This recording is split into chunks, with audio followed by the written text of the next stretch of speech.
ایران کا آپریشن بشارت الفتح۔ حملہ۔ امریکی فوجی اڈے پر حملہ۔ تازہ ترین اطلاعات کے مطابق ایران نے آپریشن بشارت الفتح کے تحت مشرق وسطی میں ایک امریکی فوجی اڈے کو میزائلوں اور ڈرون سے نشانہ بنایا ہے۔ یہ کارروائی ایران کی جانب سے امریکہ کے حالیہ اقدامات اور ایرانی تنصیبات پر حملے کے رد عمل میں کی گئی ہے۔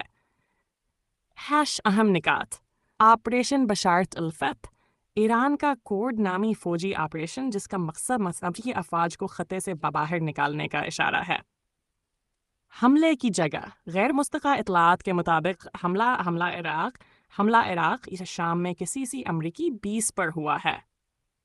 ہتھیاروں کا استعمال: ایران نے زمین سے زمین پر مار کرنے والے میزائل اور ڈرونز استعمال کیے۔ جانی و مالی نقصان: امریکی ذرائع نے حملے کی تصدیق تو کی ہے مگر نقصان کی تفصیلات ابھی سامنے نہیں آئیں۔ سیاسی ردعمل: ایران نے واضح کیا ہے کہ یہ دفاعی کارروائی تھی اور خطے میں امریکی موجودگی کو مزید برداشت نہیں کیا جائے گا۔ ایرانی حکومت کا بیان: ایرانی پاسداران انقلاب نے کہا ہے کہ ہماری ریڈ لائن کو عبور کرنے والے جان لیں کہ ہماری جوابی کارروائی بھرپور اور فوری ہوگی۔ بشارت الفتح محض ایک آغاز ہے۔